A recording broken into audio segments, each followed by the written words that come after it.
morning, good morning. I hope you're okay. It's good to see you this morning. Welcome to our quick all-age service. I say quick. Oh, God, it's 11:15. What was I doing in the other service? Talking on too long. Yeah, anyway. Let's plough on. Let's remind ourselves where we're up to so far. So, there you go. There's Canaan. And we're going to flick through the story. I want to do that sound every time a picture comes up like this. So, here comes Joseph. There we go. I've just moved stuff. I won't do the click. Can I do it? Anyway, there's Joseph, and he had 11 brothers. There we go, 11 brothers in the background, and a dad, Jacob. Oh, I forgot to the pop. Never mind. There's dad, Jacob, who gave his son a lovely coat of many colours, and Joseph was like, "Oh yeah, look at me, I am just the best, fantastic." And his brothers didn't like that.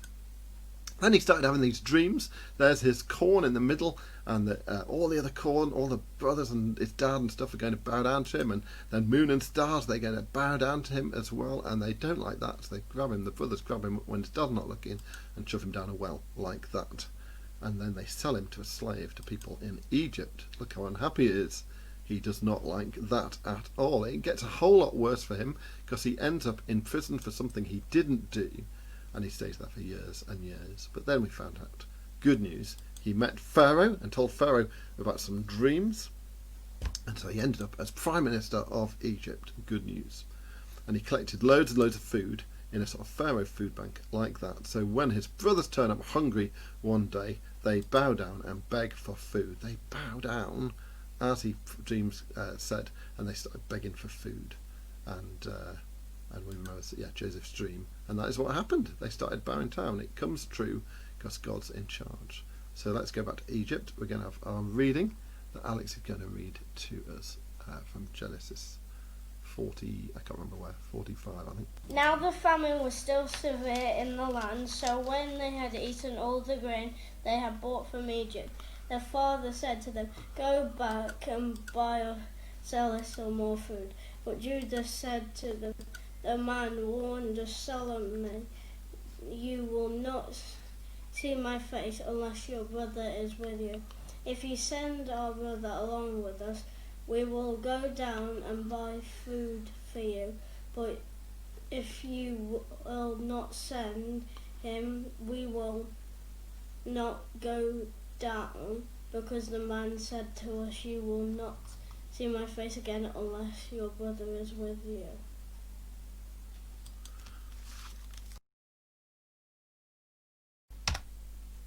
Can you hear me? Yeah, there we go. Thank you, Alex, for reading that. So here we go. There's Jacob, and when he was with his brothers, he said they all need to go back to Joseph and get some food.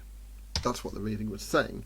But Dad doesn't want to send them back because this little chap here, this is little Ben here, and if he goes back, then he might never see all of his sons, but especially Ben, his favourite here. He's already lost Joseph, Dad has, and these guys don't realise this is Joseph. But eventually he lets Ben go back to Egypt with him. They come to Joseph. They ask for some food. They don't know it's him. They have no idea it's him, but they ask him some food. And he decides to have lunch with them. And Genesis 43, which is where that reading was from, I found out as he read it. Thank you, Alex. When Joseph came home, they presented him to the gifts they'd brought from the house, and they bowed down. They all bowed down. Oh, here, look, they're doing it again. There was Joseph's dream coming true again. That one always falls over. I don't know what his name is. Maybe it's Ben, because he bends over. Oh no, that's Ben, isn't it? Oh well, there we go. Don't say jokes unless you've written them, Ian. Anyway, they're doing it again. The dream comes true. There you go, the dream has come true yet again. They're bowing down. Then Joseph sees Benjamin. "It's Ben," he thinks. "That's my little brother Ben." "Is this your younger brother?" he asked. "The one you told me about?" And he said, "God be gracious to you, my son." Deeply moved, Joseph gives him a hug. Oh no, the boy thinks, what is going on? And Joseph rushes out somewhere private and starts crying. I can't believe he's seeing his brother again. He missed his brother, he misses his mum and dad, and he misses home. But they ate a lovely meal. They have a nice meal together. I have to stand up for the meal, guys. You can't eat like that. So they have a nice meal together. And then Joseph made sure they had lots of food in their bags to go home. Oh, you're awkward, you want that one. Make sure they have lots of food to go home in their bag. And then he does a sneaky thing. He's got his special cup. Did you see it there?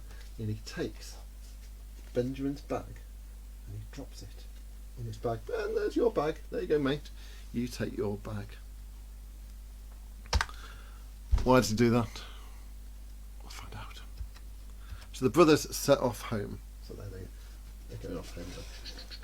And they go off home. Verse 4. Verse 44. Verse 4. Chapter 44, verse 4. Then when they'd not gone far from the city, when Joseph said to his steward, "Go after those men at once. When you catch up with them, say, 'Why have you repaid good for evil?'" So he sends his steward, one of his servants, man with the keys for the prison and stuff like that. He says, "What have you done? You've stolen from me." "No way. We wouldn't do that. We wouldn't do that." Oh no. Well, they make them open up all the bags, and when he opens Benjamin's bag, out comes slowly, to add to the tension, the cup. No, hands up. Oh no, horror. And Ben's like, "What? I didn't steal it. I didn't steal it. Oh no."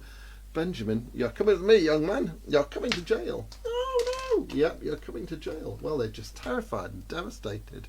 They go back to Joseph and they fall on their knees and, "Oh no." They bow down again. "Oh God, here we go. I shan't even touch this one."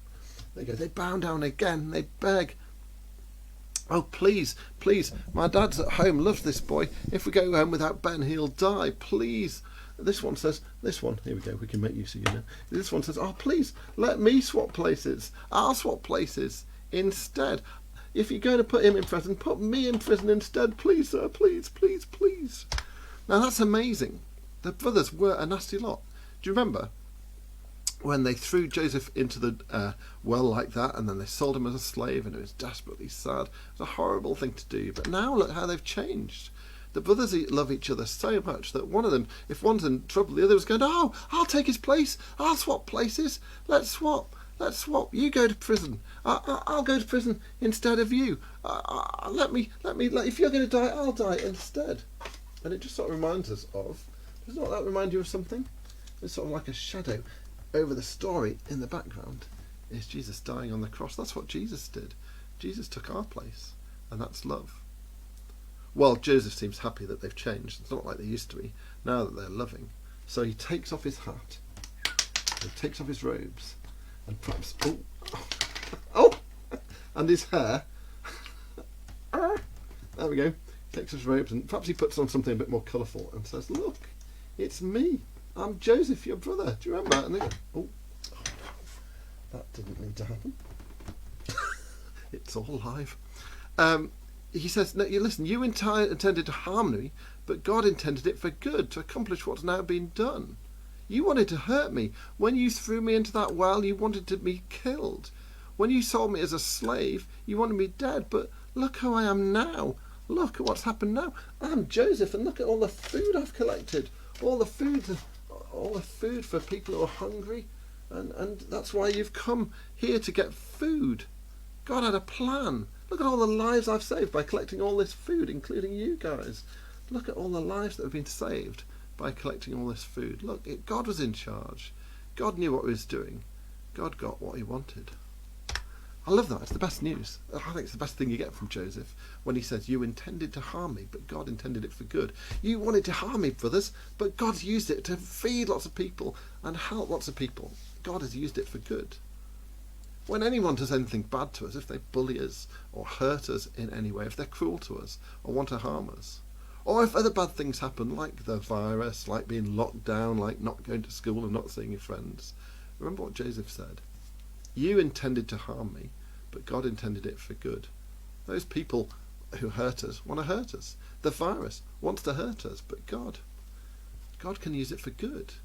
He can use bad things and do something good with it.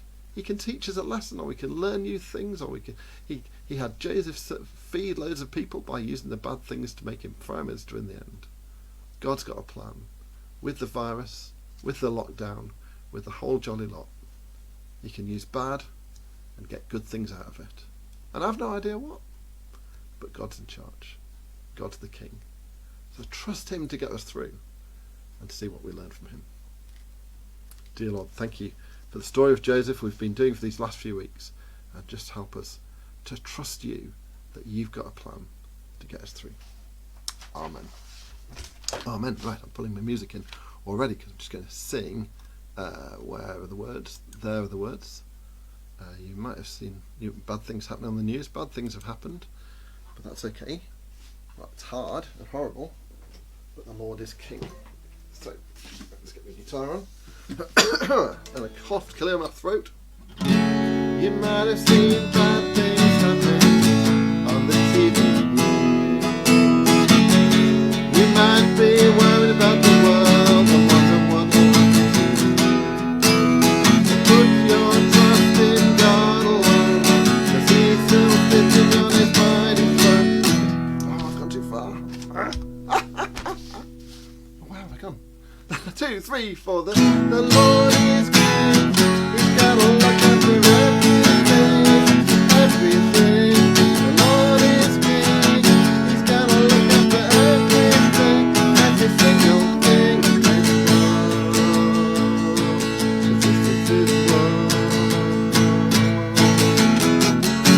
You might get sad and wonder why the summers rain. Why we let the same mistakes happen over and over again. Our sinful ways will always fail, but our God and His ways will prevail. Because the Lord is King. He's got to look after everything, everything. The Lord is King. He's got to look after everything, every single thing. Thank God. This is His world. Kings be wise and rulers, with the Lord be king. He sees, He knows He'll judge, He knows fear to majesty. Blessed are all who find their place in the shelter of His grace. 'Cause the Lord is King. He's got to look after everything, every single thing. The Lord is King. He's got to look after everything, every single thing in this world. 'Cause this is His world. Yeah, this is His world.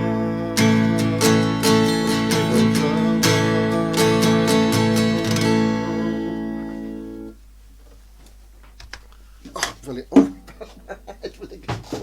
Bashed my head with the guitar. Ouch. Right, good to see you, and hope to see you in Zoom Coffee in a minute, and if not, I'll see you next week. Bye-bye.